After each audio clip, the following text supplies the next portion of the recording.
में 10 मिनट और टॉप 30 प्रश्न जो आपके लिए महत्वपूर्ण साबित होने वाली है। जी हाँ, स्वागत है आपका हमारे चैनल बिहार ज्ञान चक्षु में। तो आइए जानते हैं पहला प्रश्न। राष्ट्रीय शिक्षा नीति की घोषणा कब की गई थी? 1968 में या 1975 में या 1978 में या 1986 में? तो सही उत्तर होगा 1986 में। राष्ट्रीय शिक्षा नीति की घोषणा 1986 में की गई थी।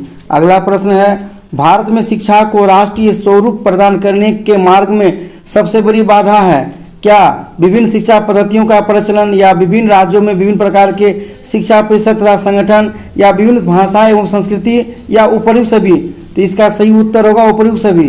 भारत में शिक्षा को राष्ट्रीय स्वरूप प्रदान करने के लिए जो मार्ग में जो बाधा है, ये तीनों बाधाएं हैं। अगला प्रश्न है, छात्रों की भौतिक सुख सुविधाओं का उत्तरदायित्व वहन किया जाता है विद्यालय बोर्ड द्वारा, विद्यालय अधीक्षक द्वारा या विद्यालय के प्रधानाचार्य द्वारा या उपयुक्त सभी के द्वारा? तो सही उत्तर होगा उपयुक्त सभी के द्वारा। अगला प्रश्न है, प्राथमिक शिक्षा का सर्वाधिक हित लाभ निम्नलिखित में से किसमें निहित है? शिक्षक सुधार या छात्र सुधार या प्राथमिक पाठ्यक्रम की पुनरावृत्ति या समाज उपयोगी शिक्षा?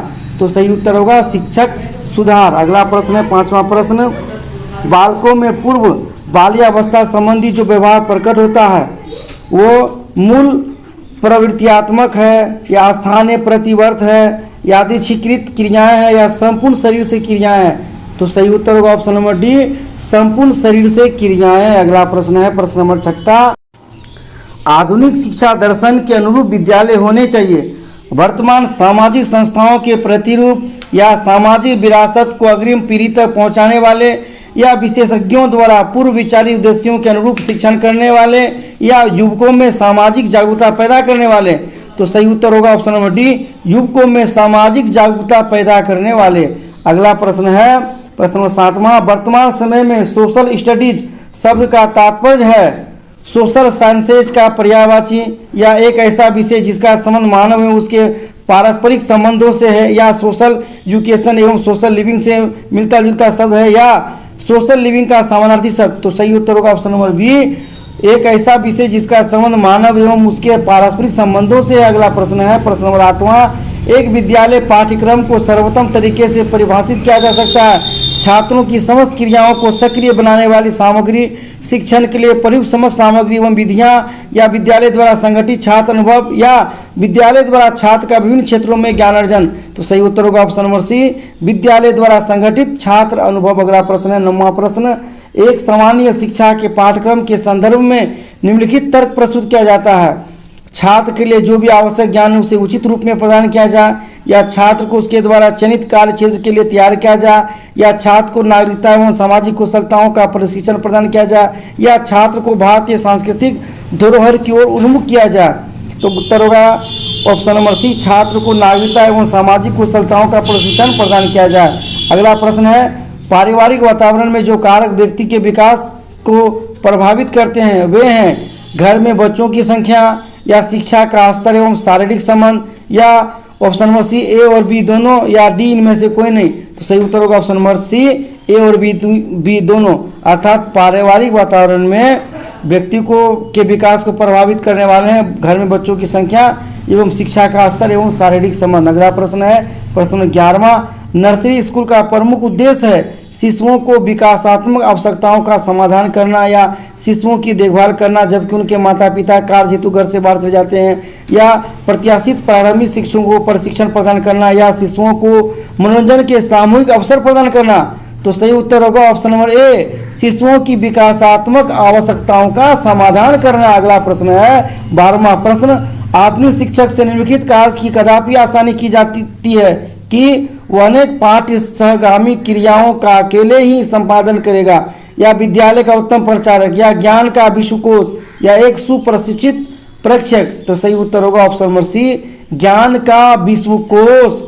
कोई भी शिक्षक उतना नहीं हो पाता है कि सब उसी में समाहित हो। अगला प्रश्न है, शिक्षकों की नियुक्ति के संदर्भ में इस तथ्य का ध्यान रखना चाहिए कि इस व्यवस्था में उस प्रत्येक व्यक्ति को प्रवेश दिया जाए जो भी शिक्षण व्यवस्था में रुचि रखता है या शिक्षकों की कमी को दूर करना या उत्तम व्यक्तियों का शिक्षण व्यवसाय में चयन करना या शिक्षण व्यवसाय का आकार बढ़ाना। तो सही उत्तर होगा ऑप्शन नंबर सी, उत्तम व्यक्तियों का शिक्षण व्यवसाय में चयन करना।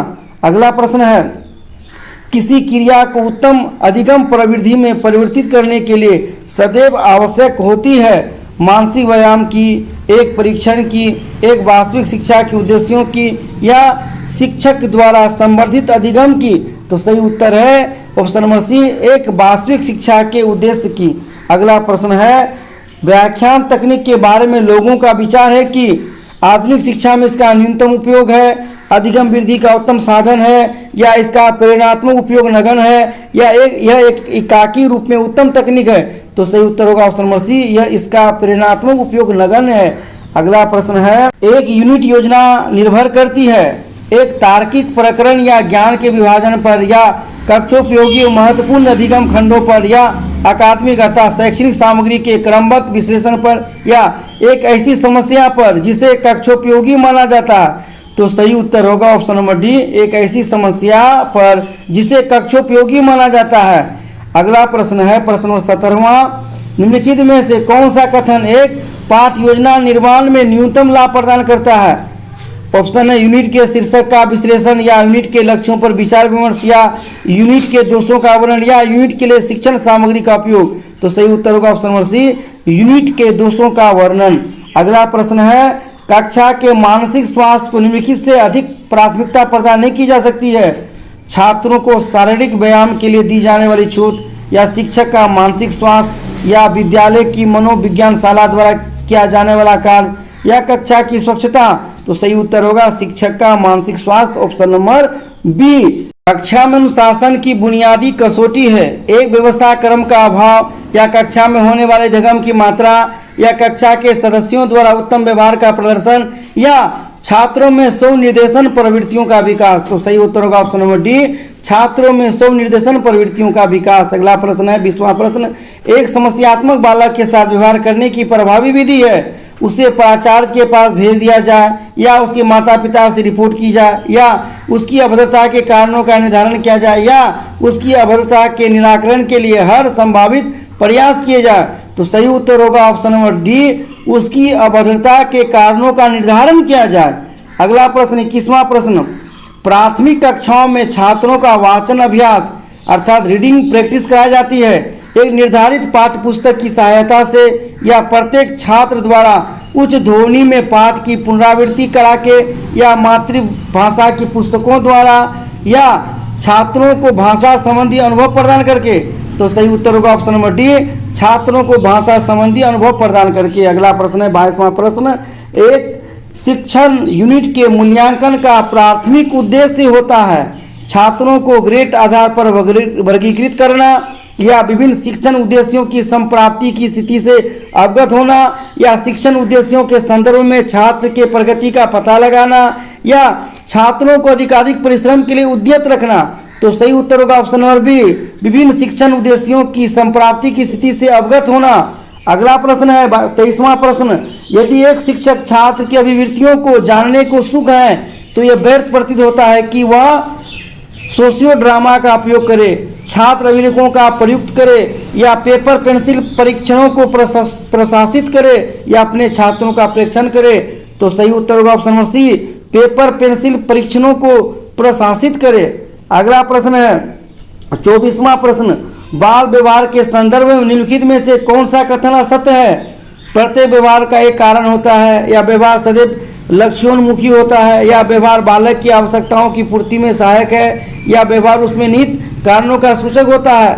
तो सही उत्तर होगा ऑप्शन नंबर डी, व्यवहार उसमें निहित कारणों का सूचक होता है। अगला प्रश्न है 25वां प्रश्न, वह अंतिम अवस्था बताइए जो बालक को अभिप्रेरित व्यवहार को दिशा निर्देश प्रदान करती है? उत्तर होगा ऑप्शन है एक उद्देश्य, एक प्रलोभन, एक प्रेरक, या एक लक्ष्य? तो सही उत्तर होगा ऑप्शन नंबर डी, एक लक्ष्य। अगला प्रश्न है 26वां प्रश्न, बालकों में स्नेह एवं प्रेम संबंधी आवश्यकताओं को प्रायः निम्नलिखित पद के अंतर्गत समूहीकृत किया जाता है? स्वीकृति, या संवेगात्मक सुरक्षा, या लोकप्रियता, या मान्यता? तो सही उत्तर होगा ऑप्शन नंबर बी, संवेगात्मक सुरक्षा। अगला प्रश्न है 27वां प्रश्न, किसी व्यक्ति की आत्म संप्रत्यय से तात्पर्य है योग्यता से, आत्मसम्मान से, अन्य व्यक्तियों के प्रति दृष्टिकोण से, या पर्यावरण के प्रति दृष्टिकोण से? तो सही उत्तर होगा ऑप्शन नंबर डी, पर्यावरण के प्रति दृष्टिकोण से।